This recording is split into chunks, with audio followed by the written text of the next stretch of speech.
Hi hello ನಮಸ್ಕಾರ ಸ್ನೇಹಿತರೆ. Finally ಕೀರ್ತಿ ವೈಷ್ಣವ್ ಇಬ್ಬರ ಪ್ರೀತಿಯ ಸತ್ಯ ಲಕ್ಷ್ಮಿ ಮುಂದೆ.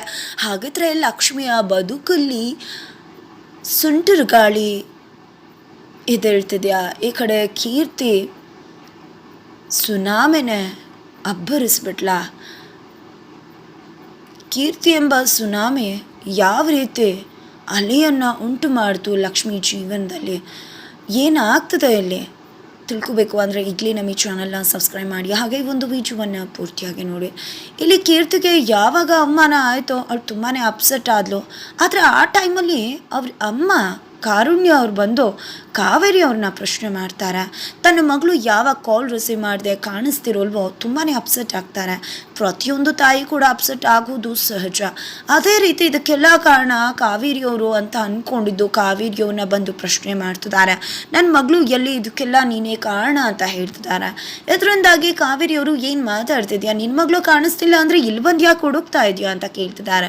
ಇಲ್ಲಿ ಬಂದು ಹುಡುಕ್ಬೇಕು ಅಂದರೆ ನಾನು ಸರಿಯಾದ ಜಾಗಕ್ಕೆ ಬಂದು ಕೇಳ್ತಿದ್ದೀನಿ, ನೀನೇ ಅಲ್ವಾ ಅದಕ್ಕೆಲ್ಲ ಕಾರಣ ಅಂತಿದ್ದಾರೆ ಕಾರುಣ್ಯ. ಈ ಕಡೆ ವೈಷ್ಣವ್ ಕೂಡ ಬಂದು ಏನು ಆಂಟಿ ಏನು ಮಾತಾಡ್ತಿದ್ರಾ ನೀವು, ನಿಮ್ಮ ಮಗಳು ಕಾಣಿಸ್ತಿಲ್ಲ ಅಂದರೆ ಅದು ನಿಮಗೆ ಬಿಟ್ಟಿದ್ದು, ಅದನ್ನು ಬಿಟ್ಬಿಟ್ಟು ನಮ್ಮನೇಲಿ ಬಂದು ಯಾಕೆ ಪ್ರಶ್ನೆ ಮಾಡ್ತಿದ್ರಾ, ನಮ್ಮಮ್ಮನ ಯಾಕೆ ಕೇಳ್ತಿದ್ರಾ ಅಂತ ಕೇಳಿದ್ದಕ್ಕೆ, ನೋಡು ವೈಷ್ಣವ್ ಸುಮ್ಮನೆ ಈ ರೀತಿ ಎಲ್ಲ ಮಾತಾಡಬೇಡ, ನಿನಗೆ ಗೊತ್ತಾಗೋದಿಲ್ಲ, ನಿನ್ನ ಬಗ್ಗೆ ನನಗೆ ಗೌರವ ಇದೆ, ಆ ರೆಸ್ಪೆಕ್ಟ್ನ ಉಳಿಸ್ಕೊ.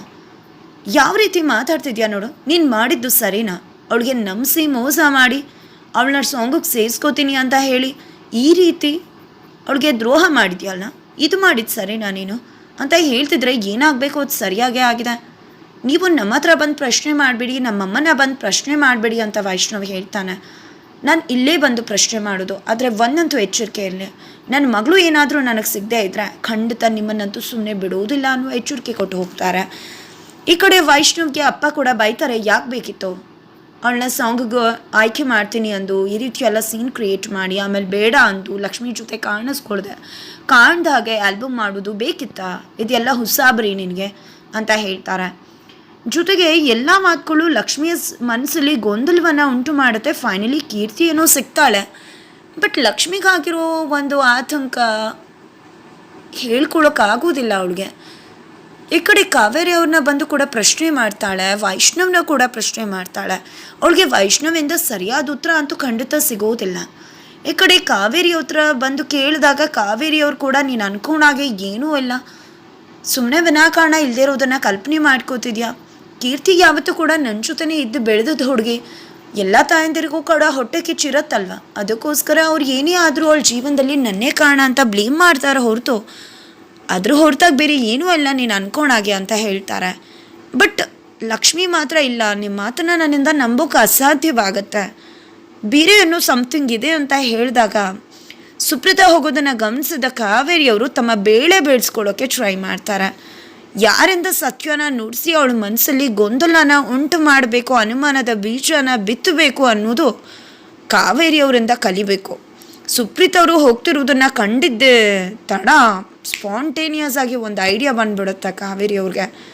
ನೋಡು ಲಕ್ಷ್ಮಿ, ನಿಂದೇನೂ ತಪ್ಪಿಲ್ಲ, ಈ ಮನೇಲಿ ತುಂಬ ಜನ ಇದ್ದಾರೆ, ಇಲ್ಲದೆ ಇರೋದನ್ನೆಲ್ಲ ಹಾಕ್ಕೊಡೋರು, ನಿನ್ನ ಕಿವಿನ ಊದೋರು, ಅದಕ್ಕೋಸ್ಕರ ನೀನು ಬಂದು ಪ್ರಶ್ನೆ ಮಾಡ್ತಿದ್ಯಾ, ಆ ರೀತಿ ಏನೂ ಇಲ್ಲಮ್ಮ ಅಂತದಾಗ ಈ ಕಡೆ ಸುಪ್ರೀತಾ ಬರ್ತಾರೆ. ಏನು ಅದಕ್ಕೆ ಏನು ಮಾತಾಡ್ತಿದ್ರಾ ನೀವು, ಇಲ್ದಿರೋದನ್ನೆಲ್ಲ ಹಾಕ್ಕೊಟ್ಟು ಎತ್ಕೊಟ್ಟವ್ರು ಅಂದರೆ ಏನು ಅರ್ಥ ಅಂದಾಗ, ನಾನೇನು ಹೇಳ್ತಿದ್ದೀನಿ ಅಂದಾಗ ನನಗೆ ತುಂಬ ಚೆನ್ನಾಗಿ ಗೊತ್ತಿದೆ, ಅಷ್ಟು ಅರ್ಥ ಆಗದಿರೋಳಲ್ಲ ನಾನು, ನನ್ನ ಬಗ್ಗೆನೇ ಮಾತಾಡ್ತಿದ್ರಾ ಅಂದಾಗ ನೋಡಿದ್ಯಾ, ಇದನ್ನೇ ಹೇಳಿದ್ದು, ನನ್ನನ್ನು ವಿರುದ್ಧವಾಗಿ ಎತ್ಕಟ್ಟಿ ಇಲ್ದಿರುವ ಅನುಮಾನಗಳ ಬೀಜನ ಬಿತ್ತುತ್ತಾರೆ ಅಂತ. ಆ ರೀತಿ ಏನೂ ಇಲ್ಲ ಅಂತಾರೆ ಕಾವೇರಿ.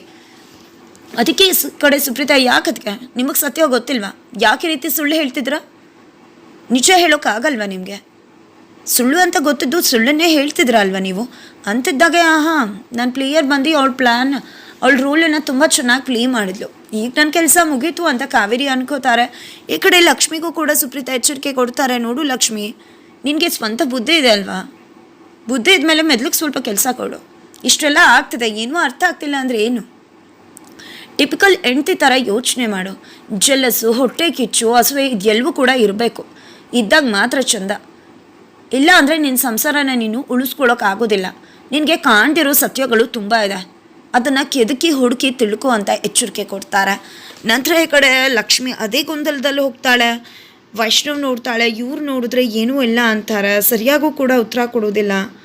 ಏನೇನೋ ಆಗ್ತಿದೆ, ಎಲ್ಲರೂ ಕೂಡ ವೈಷ್ಣವ್ ಹಾಗೆ ಕೀರ್ತಿ ನಡುವೆ ಏನೋ ಇದೆ ಅಂತಾರೆ. ಇವ್ರು ನೋಡಿದ್ರೆ ಏನೂ ಇಲ್ಲ ಅಂತ ಹೇಳ್ತಾರೆ.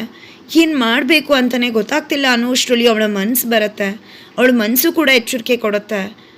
ನೀನು ಪ್ರಾಕ್ಟಿಕಲ್ ಆಗಿ ಯೋಚನೆ ಮಾಡ್ತಿಲ್ಲ, ನಾನು ಪ್ರಾಕ್ಟಿಕಲ್ ಆಗಿ ಯೋಚನೆ ಮಾಡ್ತಾ ಇದ್ದೀನಿ. ಎಲ್ಲರೂ ಹೇಳ್ತಿದ್ದಾರೆ ಅಂದರೆ ಅಲ್ಲಿ ಏನೂ ಇದೆ ಅಲ್ವಾ? ನೀನು ಯಾಕೆ ಸುಮ್ಮನಿದೆಯಾ? ನಿನಗೂ ಕೂಡ ಅನುಮಾನ ಬರ್ತಿದೆ. ಬಂದರೂ ಕೂಡ ಅದನ್ನು ಬದಿಗೊತ್ತಿ ನೀನು ಮುಂದೆ ಸಾಕ್ತಿದ್ಯಾ. ಒಳ್ಳೆ ಹೆಂಡತಿ ಅಂತ ಅನ್ನಿಸ್ಕೋಬೇಕು, ದೇವ್ರಂತ ವೈಫ್ ಅನ್ನಿಸ್ಕೋಬೇಕು ಅನ್ನೋ ಭರದಲ್ಲಿ ನಿನ್ನ ಸಂಸಾರ ನೀನು ಹಾಳು ಮಾಡ್ಕೊಳಕ್ಕೆ ಹೋಗ್ತಿದ್ಯಾ ಅಂತ ಮನಸ್ಸು ಹೇಳುತ್ತೆ. ಇಲ್ಲ, ನನಗೆ ಆ ರೀತಿಯ ಅನುಮಾನಗಳಿರಬಹುದು. ಅದನ್ನು ಕೆದ್ದುಕೊಂಡು ಹೋದರೆ ಇನ್ನೇನೂ ಇದ್ದು ಅದರಿಂದ ನನ್ನ ಸಂಸಾರ ಹಾಳಾದರೆ ಅನ್ನೋ ಭಯ ನನಗೆ ಅಂದಾಗ ಹೌದಾ? ಏನಕ್ಕೆ ಕೆದಕಲಿಲ್ಲ ಅಂದರೆ ಸಂಸಾರ ಹಾಳಾಗೋದಿಲ್ವಾ? ಆಗಲೂ ಕೂಡ ಸಂಸಾರ ಹಾಳಾಗತ್ತೆ ಅಂತ ಮನಸ್ಸು ಹೇಳುತ್ತೆ. ಆದರೆ ವೈಷ್ಣವ್ ಅವರು ನನ್ನ ಹತ್ರ ಸುಳ್ಳು ಹೇಳೋದಿಲ್ಲ. ಅವ್ರು ಏನೂ ಇಲ್ಲ ಅಂತ ಹೇಳಿದ್ರು ಅಂದಾಗ ಸುಳ್ಳು ಹೇಳ್ತಿಲ್ಲ ಅಂದರೆ ಸತ್ಯ ಮುಚ್ಚಿಡಬೇಕು ಅಂತಿಲ್ಲ ಅಲ್ಲ.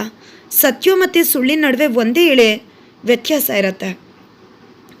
ವೈಷ್ಣವ್ ಸುಳ್ಳು ಹೇಳದೆ ಇರಬಹುದು, ಆದರೆ ಸತ್ಯನೂ ಹೇಳ್ತಿದ್ದಾರೆ ಅಂತಿಲ್ಲ ಅಲ್ವಾ ಅಂತ ಹೇಳುತ್ತೆ ಮನಸ್ಸು. ಏನೂ ಇದೆ, ಅದನ್ನು ಹುಡುಕು, ತಿಳ್ಕೊ ಅಂತ ಹೇಳ್ತದೆ. ಇಲ್ಲ, ನಾನು ಹುಡ್ಕೋದಿಲ್ಲ. ಅದೇನಾದರೂ ಹುಡ್ಕೋಕೆ ಹೋಗಿ ನನ್ನ ಮನಸ್ಸಲ್ಲಿರೋ ವಿಶ್ವ ನಿಜ ಆದರೆ ಅದನ್ನು ಸಹಿಸ್ಕೊಳ್ಳೋ ಶಕ್ತಿ ನನಗಿಲ್ಲ ಅಂತ ಹೇಳಿ ಹೋಗಿ ಮಲ್ಕೊಂಡ್ಬಿಡ್ತಾಳೆ ಲಕ್ಷ್ಮಿ. ಇದೇ ಆತಂಕದಲ್ಲಿ ಈ ಕಡೆ ಲಕ್ಷ್ಮಿಗೆ ಜ್ವರ ಬರುತ್ತೆ. ಈ ಕಡೆ ವೈಷ್ಣವ್ ಏನದು ಇಷ್ಟೊಂದು ಸುಡ್ತಿದೆ ಅಂತ ಅಂದ್ಕೊಂಡಿದ್ದೆ, ತುಂಬಾ ಪ್ಯಾನಿಕ್ ಆಗ್ತಾನೆ. ಲಕ್ಷ್ಮಿಗೆ ಅದು ಮಾಡಬೇಕು ಇದು ಮಾಡಬೇಕು ಅನ್ನೋ ಭರದಲ್ಲಿ ತಣ್ಣೀರನ್ನ ಹಾಕಬೇಕು ಅಂದರೆ ಬಿಸಿನೀರು ಕಾಯಿಸ್ಕೊಂಡು ಹೋಗೋಕೆ ಬರ್ತಾನೆ. ಮನೆಯವರೆಲ್ರಿಗೂ ಕೂಡ ಗೊತ್ತಾಗ್ಬಿಡುತ್ತೆ ಯಾಕಿದು ವೈಷ್ಣವ್ ಯಾಕೆ ಈಗ ಹರ್ತಿದ್ದಾನೆ ಅಂತ. ಲಕ್ಷ್ಮಿಯವ್ರಿಗೋಸ್ಕರ ಕಾಟನ್ ಬಟ್ಟೆ ಬೇಕು ಅಂತ ಅಮ್ಮನ ಹೊಸ ಸೀರೆನೇ ಹರಿದಾಕ್ಬಿಡ್ತಾನೆ. ಅಮ್ಮ ಕೂಡ ಇನ್ನೂ ಒಂದಿನ ಕೂಡ ಹಾಕಿರಲ್ಲ. ಏನಾಯಿತು ಅಂತ ನೋಡ್ತಿದ್ದಾಗೆ ವೈಷ್ಣವ್ ಹೇಳ್ತಾನೆ ಲಕ್ಷ್ಮಿಯವ್ರಿಗೆ ಹುಷಾರಿಲ್ಲ ಅಂತ. ಎಲ್ಲರೂ ಕೂಡ ರೂಮಿಗೆ ಬರ್ತಾರೆ, ತಣ್ಣೀರು ಬಟ್ಟೆ ಹಾಕ್ತಾನೆ. ಈ ಕಡೆ ಗಂಗಾಕ ನೋಡ್ತಾರೆ, ತುಂಬ ಹುಷಾರಿಲ್ಲ ಅಂದಾಗ ನಾವು ನೋಡ್ಕೋತೀವಿ ಅಂತ ಹೇಳ್ತಾನೆ ವೈಷ್ಣವ್. ಪಾಪ ಯಾರು ಕೆಟ್ಕಂಡು ತಾಗಿದೆಯೋ ಏನೋ, ತುಂಬ ದೃಷ್ಟಿ ಆಗಿದೆ ಅನಿಸುತ್ತೆ, ಅದಕ್ಕೆ ಹುಷಾರು ತಪ್ಪಿದ್ದಾರೆ ಅಂತ ಹೇಳ್ತಾರೆ. ಜೊತೆಗೆ ಈ ಕಡೆ ಕಾವೇರಿ ಅವ್ರಿಗಂತೂ ತನ್ನ ಮಗ ಇಷ್ಟೆಲ್ಲ ಕಾಳಜಿ ಮಾಡ್ತಿರೋದು ಇಷ್ಟನೇ ಆಗ್ತಾ ಇಲ್ಲ. ಅವ್ರಿಗೆ ಸಿಟ್ಟು ಕೋಪ ಬರ್ತದೆ. ನಂತರ ಈ ಕಡೆ ನಾನು ನೋಡ್ಕೋತೀನಿ ಹೋಗಿ ಅಂತ ಎಲ್ಲರೂ ಕಳಿಸಿ ತನ್ನ ಹೆಂಡತಿನ ತುಂಬ ಅಚ್ಚುಕಟ್ಟಾಗಿ ಕೇರ್ಫುಲ್ಲಾಗಿ ಕೇರ್ ಮಾಡ್ತಿದ್ದಾನೆ ವೈಷ್ಣವ್. ಅಷ್ಟರಲ್ಲಿ ಈ ಕಡೆ ಕೀರ್ತಿ ಹೊಸಬಳ ರೀತಿ ಏನಾಗಿದೆ ಅದಾಗೇ ಇಲ್ವೇನೋ ಅನ್ನೋ ರೀತಿ ತುಂಬ ಬಂದಾಸಾಗಿ ಮನೆಗೆ ಬರ್ತಾಳೆ. ಏನು ಅಜ್ಜಿ ತಿಂಡಿ ಆಯಿತಾ ಹಾಗೆ ಹೀಗೆ ಅಂತ ಮಾತಾಡ್ತಿದ್ದಾಳೆ. ಈ ಕಡೆ ಕೀರ್ತಿ ಬಂದಿದ್ದು ಯಾರೊಬ್ರಿಗೂ ಕೂಡ ಇಷ್ಟ ಆಗ್ತಿಲ್ಲ. ಆ ಕಡೆ ವೈಷ್ಣವ್ ಲಕ್ಷ್ಮಿಗೆ ಎಚ್ಚರ ಆಗ್ತಿದ್ದಾಗೆ, ಏನು ರೀ ನನ್ನೆನೆ ಆ ರೀತಿ ರೇಗ್ಬಿಟ್ಟೆ ಅಂತ ಈ ರೀತಿ ಹೆದರ್ಕೊಂಡು ಜ್ವರ ಬಂದ್ಬಿಡ್ತಾ, ಇನ್ನೇನು ಮಾಡಲಿ ಹೇಳಿ. ನೀವು ಆ ರೀತಿ ಮಾತಾಡಿದ್ರೆ ನಾನು ಮಾತಾಡಲಿ ಬೇಕಾಗತ್ತಲ್ವಾ? ಆ ಥರ ಕೇಳಿದ್ರೆ ಏನು ಮಾಡಲಿ ನಾನು ಅಂತ ಹೇಳ್ತಿದ್ರೆ, ಇಲ್ಲ ನನ್ನದೇ ತಪ್ಪು, ನಾನು ಆ ರೀತಿ ಕೇಳಬಾರ್ದಿತ್ತು, ಇನ್ನು ಮುಂದೆ ಆ ರೀತಿ ಎಲ್ಲ ಕೇಳೋದಿಲ್ಲ ಅಂತ ಲಕ್ಷ್ಮಿ ಕೂಡ ಹೇಳ್ತಾಳೆ. ನಂತರ 1 ನಿಮಿಷ ಬಂದೆ ಅಂತ ಹೋಗ್ತಿದ್ದಾಗ ಈ ಕಡೆ ವೈಷ್ಣು ಹತ್ರಕ್ಕೆ ಕೀರ್ತಿ ರೂಮಿಗೆ ಬರ್ತಾಳೆ. ರೂಮಿಗೆ ಬಂದಿದೆ. ಈ ಕಡೆ ಕೀರ್ತಿ ನೋಡಿ ವೈಷ್ಣವ್ಗೆ ಸಿಟ್ಟು ಕೋಪ ಶೋಕಿ ಎಲ್ಲ ಕೂಡ ಆಗುತ್ತೆ.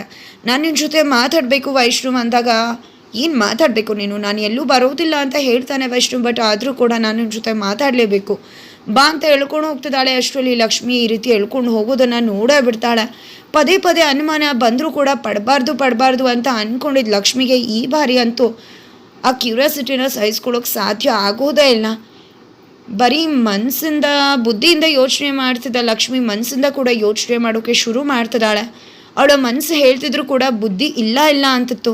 ಆದರೆ ಇವತ್ತು ಅವಳು ಮನಸ್ಸಿನ ಮಾತು ಹೇಳಿದಾಗೆ ಮನಸ್ಸಿನ ಮಾತನ್ನು ಕೇಳಿ ಏನಿದೆ ಅವರಿಬ್ಬರ ನಡುವೆ ತಿಳ್ಕೊಳ್ಳೇಬೇಕು ಅಂತ ಹೇಳಿ ಅವರಿಬ್ಬರನ್ನ ಫಾಲೋ ಮಾಡ್ಕೊಂಡು ಹೋಗ್ತಿದ್ದಾಳೆ.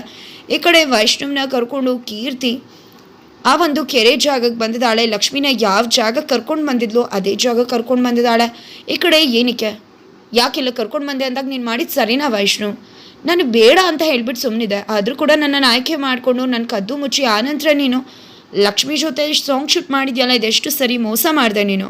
ಹೀಗೆ ಮನ್ಸು ಬಂತು ನಿನಗೆ ಅಂದಾಗ ಹೇಗೆ ಮನ್ಸು ಬಂತು ಅಂದರೆ ನಾನೇನು ತಪ್ಪು ಮಾಡಿದ್ದೀನಿ, ನಿನಗೆ ಹೇಗೆ ಮನ್ಸು ಬಂತು?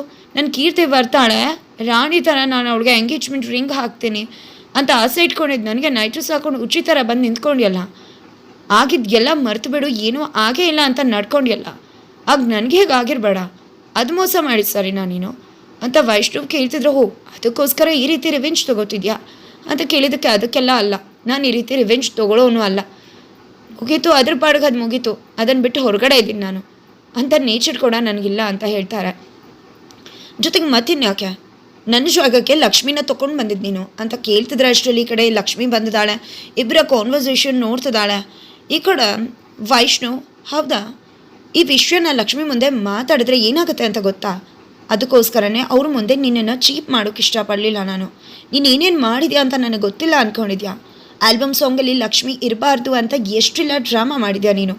ಡೀನು ಆ ರೀತಿ ಮಾಡೋಕ್ಕೂ ಕಾರಣ ನೀನು. ನಿನಗೂ ಕೂಡ ಗೊತ್ತಿತ್ತು ಡೀನು ಎಂಥವನು ಅಂತ. ಆದರೂ ಕೂಡ ಕರೆಸ್ದೆ ಲಕ್ಷ್ಮಿಯ ಸಾಂಗಲ್ಲಿ ಇರಬಾರ್ದು ಅಂತ. ಅದಕ್ಕೆ ನೀನು ಆಡಿದ ಆಟನ ನಿನಗೆ ಪ್ಲೇ ಮಾಡಿದೆ ಅಷ್ಟೇ ಅಂತ ವೈಷ್ಣವ್ ಹೇಳ್ತಾನೆ. ಹಾಗಾದರೆ ನನ್ನ ಜಾಗಕ್ಕೆ ಲಕ್ಷ್ಮಿ ಕರ್ಕೊಂಡು ಬಂದರೂ ನಾನು ಸುಮ್ಮನೆ ಇರಬೇಕಿತ್ತ? ನನ್ನ ಜಾಗಕ್ಕೆ ಲಕ್ಷ್ಮಿ ಅಲ್ಲ, ಯಾರೇ ಆಗಲಿ ಲಕ್ಷ್ಮಿ ಬಂದರೂ ಕೂಡ ನಾನು ಸುಮ್ಮನಿರೋದಿಲ್ಲ ಅಂತ ಹೇಳ್ತಿದ್ದಾರೆ. ಜೊತೆಗೆ ಅದು ನನ್ನ ಜಾಗ ಅಂತ ಹೇಳ್ತಿದ್ದಾಳೆ. ನನ್ನ ಹಳೆ ವೈಶ್ ಬೇಕು ಅಂತ ಹೇಳ್ತಿದ್ದಾಳೆ. ಇದನ್ನು ಕೇಳಿದ್ದೆ ಲಕ್ಷ್ಮಿಗೆ ಶಾಕ್ ಆಗ್ತದೆ. ಏನಿದು, ನನ್ನ ಜಾಗನೇ ಇರಬೇಕು, ಲಕ್ಷ್ಮಿ ಬಂದರೂ ಬಿಡಲ್ಲ. ಹಾಗಿದ್ರೆ ಕೀರ್ತಿಯವ್ರ ಜಾಗ ಇನ್ನೂ ಇಲ್ಲ ವೈಷ್ಣವ್ ಅವ್ರ ಬದುಕಲ್ಲಿ. ಯಾವ ಜಾಗಕ್ಕೆ ನಾನು ಬಂದಿದ್ದೀನಿ ಅಂತ ಹೇಳ್ತಿದ್ದಾರೆ? ಇಲ್ಲ, ಅಂದ್ಕೊಂಡಷ್ಟು ಸುಲಭವಾಗಿಲ್ಲ. ಇಲ್ಲ, ಇವರಿಬ್ಬರ ನಡುವೆ ಫ್ರೆಂಡ್ಶಿಪ್ ಹೊರತಾಗಿ ಬೇರೆ ಏನೂ ಅದ ಏನು ಅಂತ ಕಂಡುಹಿಡಿಬೇಕು.